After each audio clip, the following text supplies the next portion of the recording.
시아버님은 해군 장교 출신이셨지만 놀라울 만큼 다정한 분이셨다. 자식들에게 큰 소리 한 번 내신 적 없었고 항상 따뜻한 눈빛으로 집안을 지켜주셨다. 퇴역 후에도 단정한 군복 차림으로 매일 아침 산책을 나가시고 돌아와서는 신문을 꼼꼼히 읽으시며 가족들과 대화를 나누시곤 했다. 그런 아버님의 모습이 우리에게는 든든한 버팀목이었다. 그러나 전 부인께서 폐암으로 세상을 떠난 지 1년 후 한 여자가 집안에 들어왔다. 김순이라는 그녀는 처음엔 단정한 차림에 공손한 말투로 모두를 안심시키는 듯 했다. 어머님이 계시지 않아 얼마나 불편하셨을까요? 제가 부족하지만 도와드리겠습니다라며 겸손하게 인사했던 그 첫날이 떠올랐다. 하지만 곧 그녀의 본 모습이 드러나기 시작했다. 밥 한 끼도 제대로 할 줄 모르면서도 요양원 일이 바빠서 집에서 요리할 시간이 어디 있어요 라며 당당했고 돈과 명예, 거칠에만 집착했다. 요양원 사업을 하면서 거기 주방 아줌마가 있다고 해서 명절이나 집안, 행사 때마다 음식 준비는 며느리인 나에게 떠넘기곤 했다. 대신 본인은 손님들 앞에서 요즘 사업이 얼마나 바쁜지 직원들 관리하느라 정신이 없어서라며 성공한 사업가처럼 포장하는 데만 능숙했다. 알고 보니 그녀에게는 학벌에 대한 깊은 콤플렉스가 있었는데 그것이 오히려 명예욕을 더욱 부채질하는 것 같았다. 더 놀라운 건 아버님의 태도였다. 저 사람 참 부지런하고 똑똑하지 않니? 사업도 잘하고 센스도 있고. 아버님은 계모를 극찬하셨다. 그녀가 친정 오빠의 사업 이야기를 하면 역시 똑똑한 집안이라며 감탄하시고 심지어 친정 식구들까지 반갑게 맞이하셨다. 이제 다 가족이나 마찬가지지 뭐. 그렇게 말씀하실 때마다 친자식들은 한 발씩 더 밀려나는 것 같았다. 저 안의 공기는 서서히 달라지고 있었다. 예전엔 가족끼리 둘러앉아 정겨운 저녁을 먹었는데 이제는 계모가 중심이 되어 그녀의 기준에 맞춰 모든 것이 돌아갔다. 나는 며느리로서 점점 커지는 불안감을 지울 수 없었다. 계모는 요양원 사업이 호황일 때 그 기회를 놓치지 않았다. 고령화 사회로 접어들면서 요양원 수요가 급증했고 그녀는 마치 성견지명이 있었던 것처럼 사업을 확장해 나갔다. 겉으로 보기에는 번영이 계속 이어지는 것 같았다. 시대는 손님이 끊이지 않았고 사람들은 그녀를 능력 있는 사모님이라 칭송했다. 아버님은 그래도 사업이 잘 되니 다행이야라며 안도하셨지만 정작 계모는 제 사업 소환 덕분이라는 듯 으스댔다. 그러나 그 번영은 허울뿐이었다. 사업이 잘 된다는 소문이 퍼지자 그녀의 친정 식구들이 하나둘 집안을 드나들기 시작했고 친절이라는 가면을 쓰고 탐욕을 서슴없이 드러냈다. 처음엔 그저 가족 간의 정겨운 만남인 줄 알았다. 하지만 시간이 지날수록 그들의 진짜 목적이 드러났다. 오빠 김철수는 언제나 다정한 얼굴로 아버님이 편찮으시다니 제가 조금이라도 돕겠습니다라며 말했다. 그러고는 어김없이 계약서나 서류를 꺼내며 이런 복잡한 일들은 제가 대신 처리해 드릴게요라고 제안했다. 아버님의 건강을 걱정하는 척하면서도 결국엔 재산 관리를 넘겨받으려는 속셈이 뻔했다. 심지어 황님 같은 분이 이런 세세한 일까지 신경 쓰실 필요가 어디 있어요라며 교묘하게 아버님을 달래기도 했다. 여동생 김정희는 항상 과일 바구니나 보약을 들고 나타났다. 가족인데 이런 게 뭐 대수롭겠어요라며 손을 꼭 잡고 눈물까지 글썽이곤 했다. 하지만 화장실에 다녀온다며 집안을 둘러보고 나면 어김없이 귀중한 물건 하나씩이 사라졌다. 어머님의 유품인 금반지, 아버님이 아끼던 골동품 찻잔, 심지어는 집안에 걸린 서예의 작품까지도 잠시만 빌려가도 될까요? 집에 손님이 와서라며 가져갔다가 영영 돌려주지 않았다. 조카들은 더욱 교묘했다. 해맑게 웃으며 할아버지, 삼촌, 이모라고 부르며 집을 들락거렸지만 아이들이 나간 후면 작은 장신구나 현금이 하나씩 사라지곤 했다. 아이들이 했을 리가 없다며 의심하기도 어려운 상황이었다. 겉으로 보기에는 모두가 우리를 위해 도움을 주는 듯 했지만 사실은 재산을 조금씩 빼앗아가기 위한 치밀한 연극이었다. 우린 처음엔 가족이 늘어나서 든든하다며 고마워했지만 점점 그들의 친절이 두려움으로 변해갔다. 그리 올 때마다 무엇이 또 사라질까 전전긍긍하게 되었고 집안 분위기는 날로 무거워졌다. 계모의 차별과 냉대는 결국 내 자식들에게까지 뻗쳤다. 처음엔 그래도 아이들에게만은 따뜻하게 대해줄 거라고 생각했다. 하지만 그 기대는 오래지 않아 산산조각 났다. 첫째 아들 민준이는 초등학교 6학년으로 공부도 잘하고 성격도 활달했다. 계모는 민준이에게만은 늘 웃으며 칭찬을 아끼지 않았다. 역시 큰 손자는 다르네. 듬직하고 똑똑해. 내가 있어야 이 집안이 든든하다. 용돈도 따로 쥐어주며 친척들이나 손님들 앞에서도 민준이를 자랑스럽게 내세웠다. 우리 큰 손자 봐요. 공부도 잘하고 인사성도 바른 게 정말 기특해요. 하지만 둘째 아들 민수는 완전히 달랐다. 초등학교 2학년인 민수는 형과 달리 조용하고 내성적인 성격이었다. 새로운 환경에 쉽게 적응하지 못하고 낯선 사람 앞에서는 더욱 소극적이 되곤 했다. 계모는 그런 민수를 대놓고 무시했다. 식탁에서 좋은 반찬은 항상 민준이 앞으로만 갔고 민수에게는 늘 남은 것들만 건네줬다. 민수야, 넌 왜 그렇게 기죽어 있니? 내 형 좀 봐라. 똑똑하고 당당하지 않니? 계모의 말에 민수는 더욱 위축되었고 밥을 먹을 때도 숟가락 잡는 손이 유난히 느려졌다. 형과 비교당하는 게 일상이 된 아이는 점점 말수가 줄어갔다. 결정적인 사건은 지난 여름 바닷가에서 벌어졌다.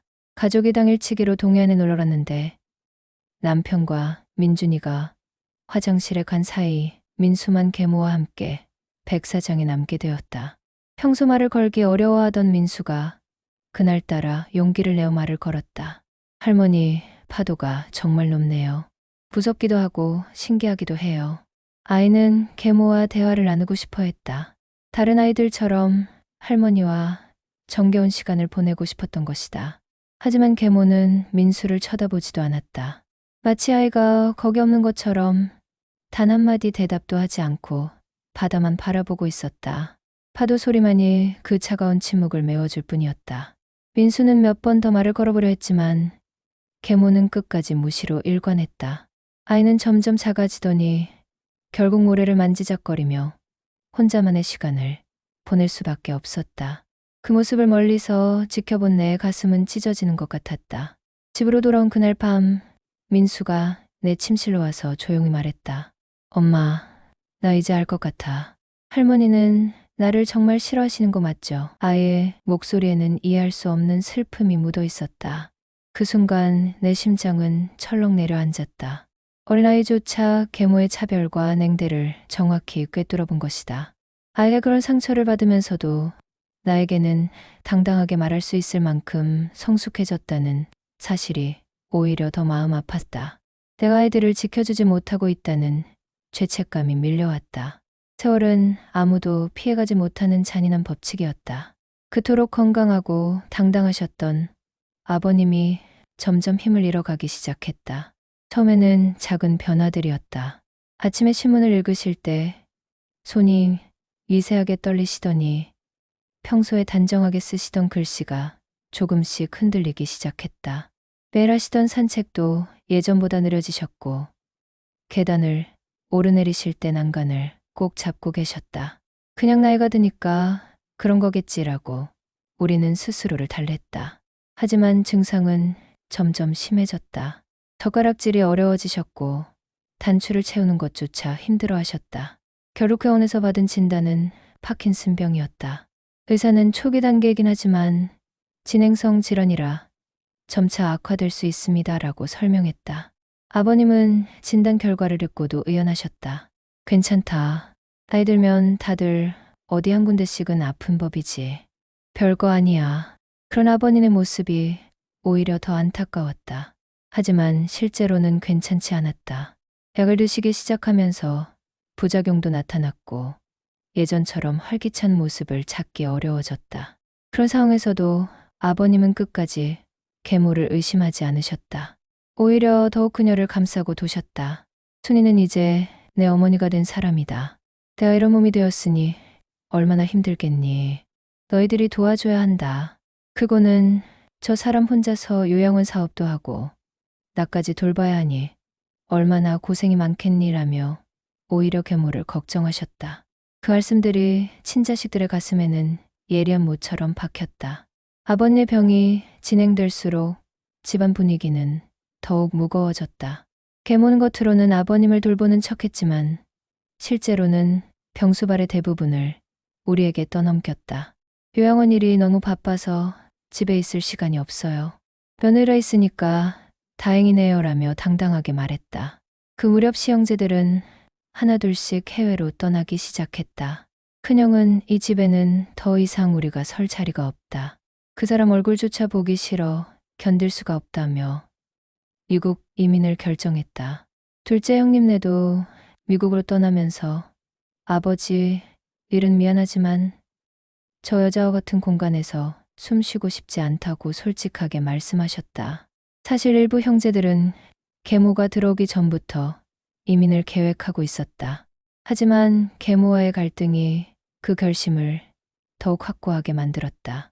명절 때마다 벌어지는 불편한 상황, 계모의 친정 식구들이 드나들며 버리는 행태, 그리고 무엇보다 아버님이 점점 계모 편만 드시는 현실이 견디기 어려웠던 것이다.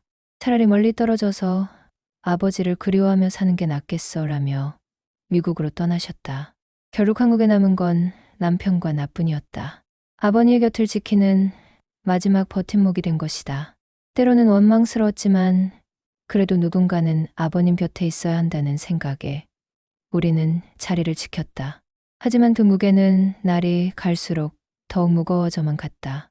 계모와 그녀의 친정 식구들의 계획은 아버님의 병이 악화될수록 더욱 노골적으로 드러났다.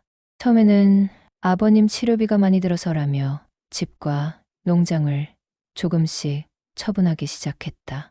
어차피 아무도 농사 짓지 않으니 팔아서 현금으로 만들어두는 게 낫겠다는 것이 계모의 논리였다.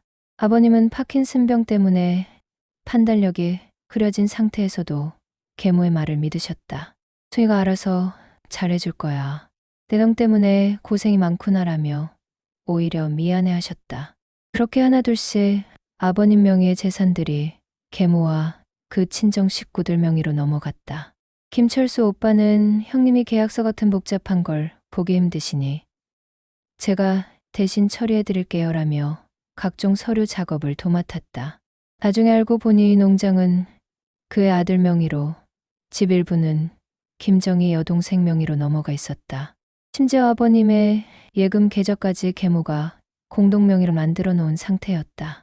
우리가 이 모든 사실을 제대로 파악했을 때는 이미 늦었다. 요양원 사업도 실상은 적자투성이었고 아버님의 재산으로 메꿔왔던 손실이 눈덩이처럼 불어나 있었다. 남은 건 감당하기 어려운 빚과 완전히 무너진 가족의 신뢰뿐이었다. 해외로 떠난 형제들에게 연락해봤지만 이미 예상했던 일이라며 체념한 반응만 돌아왔다. 아버님은 요양병원에서 3년을 보내시다가 결국 세상을 떠나셨다. 파킨슨병이 악화되면서 폐렴까지 걸리신 상태였다. 병원에서 위독하다는 연락이 왔을 때 그 곁에 끝까지 남아있던 건 남편과 나뿐이었다. 계모는 끝내 나타나지 않았다. 몸 상태가 좋지 않아서 병문안을 갈 수가 없다는 말만 전해왔을 뿐이다. 아버니의 마지막 순간에도 그녀는 나타나지 않았다. 평생을 함께 살겠다고 약속했던 아내가 임종의 순간에는 어디에도 없었다. 아버님은 우리의 손을 잡고 조용히 눈을 감으셨다. 그 순간 나는 아버님이 마지막에 느꼈을 외로움이 어떠했을지 생각하니 가슴이 미어졌다. 장례식장에는 계모 대신 그녀의 친정 식구들이 나타났다. 김철수 오빠와 김정희 여동생, 그리고 조카들까지 대거 몰려왔다. 그른 상주인 우리보다도 더 숙연한 표정을 지었지만 눈빛은 조문객들이 두고 간 조의금 봉투에만 꽂혀 있었다는 게 한눈에도 보였다. 와주셔서 정말 감사합니다. 큰 힘이 됩니다. 그의 인사는 정중했지만 진심은 전혀 느껴지지 않았다. 마치 연극을 하는 것 같았다. 심지어 조문객이 없을 때는 서로 속삭이며 무슨 계산을 하는 모습까지 보였다. 나는 직감적으로 위험을 느꼈다. 남편과 눈빛을 주고받은 후 재빨리 조의금을 따로 챙겨두었다. 그의 손에 넘어가서는 안 될 돈이었다. 아이러니하게도 그 조의금 덕분에 아버님의 장례를 무사히 치를 수 있었다. 계모와 친정 식구들이 재산을 모두 빼돌린 상황에서 정작 장례 비용조차 마련하기 어려운 처지가 된 것이다. 그 순간 나는 더욱 확신했다.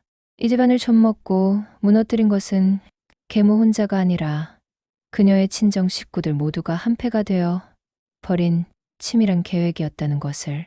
처음부터 끝까지 아버님의 재산을 노린 집단적인 사기극이었던 것이다. 아버님이 세상을 떠나신 지 5년이 흘렀다. 그 사이 우리는 빚을 정리하고 작은 아파트로 이사해 새로운 삶을 시작했다. 아이들은 상처 속에서도 씩씩하게 자라났고 남편은 새로운 직장에서 열심히 일했다. 고달팠지만 그래도 우리만의 평범한 일상을 되찾아가고 있었다.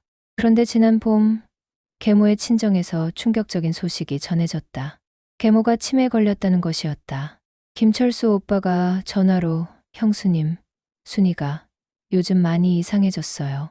병원에서 치매 진단을 받았는데 혹시 가끔 찾아봐 주실 수 있나요? 라고 말했다. 그일도 이제 계모를 돌보는 것이 부담스러워진 모양이었다. 처음 몇 번은 인간적인 마음으로 그녀를 찾아갔다. 아무리 우리를 힘들게 했어도 한때는 아버님의 아내였고 우리 가족이었던 사람이 아닌가. 더군다나 병든 노인을 외면할 수는 없었다. 요양원에서 만난 계모는 예전의 모습과는 완전히 달랐다. 항상 단정했던 머리는 헝클어져 있었고 옷 대신 요양원 실복을 입고 있었다. 나를 알아보지 못하고 누구세요? 왜 여기 왔어요? 라며 경계심 가득한 표정을 지었다. 처음에는 안쓰러운 마음이 들었다. 어머니, 저예요. 며느리 김영희예요. 그렇게 말해도 그녀는 고개를 갸우뚱하며 며느리? 내가 언제 며느리를 봤다고? 라며 중얼거렸다. 치매가 많이 진행된 상태였다. 하지만 몇 번째 방문에서 나는 소름 끼치는 장면을 목격했다. 계모가 갑자기 나를 똑바로 쳐다보며 말을 더듬기 시작했다. 내 거야. 다 내 거야. 말을 어눌했지만 그 순간 그녀의 눈빛만은 무섭도록 또렷했다. 마치 자신이 빼앗은 재산들을 하나하나 세어보는 것 같은 섬뜩한 표정이었다. 집도, 땅도 다 내가 가져온 거야. 그 순간 등골이 서늘해졌다. 그건 치매로 인해 혼란스러운 병든 노인의 눈빛이 아니었다. 끝까지 자신의 탐욕을 놓지 못하고 심지어 치매 속에서도 그 욕심만은 또렷하게 간직한 괴물의 눈빛이었다. 병이 들어 모든 것을 잃어가면서도 유독 그 탐욕만은 생생하게 살아있는 것이 너무나 무서웠다. 그 뒤로 나는 다시는 그녀를 찾지 않았다. 인간적인 동정심도 가족이었다는 의무감도 그 순간 모두 사라졌다. 그녀에게는 병도 나이도 그 탐욕을 가릴 수 없었던 것이다. 돈도 망해도 요양원 사업의 성공도 결국 아무것도 그녀를 지켜주지 못했다. 집과 땅, 아버님의 모든 재산을 빼앗아갔지만 정작 자기 자신은 치매라는 병 속에 갇혀버렸다. 그렇게 해서 모은 것들이 무슨 소용이 있단 말인가. 반면 우리에게는 비록 물질적 재산은 사라졌지만 아버님의 따뜻한 손길과 마지막 순간까지 보여주신 사랑이 기억 속에 생생하게 남아있다. 형제들은 모두 미국에 정착해 그래도 가끔 연락하며 안부를 묻는다. 아이들은 그 힘든 시간 속에서도 굳세게 자라나 각자의 꿈을 키워가고 있다. 나는 며느리로서 끝내야 할 일들을 지켜냈다. 아버님의 마지막 순간을 함께했고 장례를 무사히 치렀으며 그 과정에서 벌어진 모든 일들을 지켜보고 기록했다. 그것만으로도 충분히 의미 있는 일이었다고 생각한다. 계모는 지금 어떤 상태인지 알 수 없다.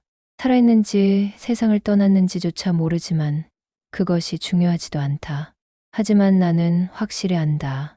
탐욕은 결국 모든 것을 삼키고 끝내는 자기 자신마저 삼켜버린다는 것을. 아버님, 이제 걱정 마세요. 이 집안의 마지막 이야기는 제가 끝까지 지켜냈습니다. 그리고 이제 평범하지만 따뜻한 우리만의 새로운 이야기를 써나가고 있습니다. 지금까지 세상만 사연이었습니다. 구독과 좋아요는 더 많은 사연을 전할 수 있는 큰 힘이 됩니다.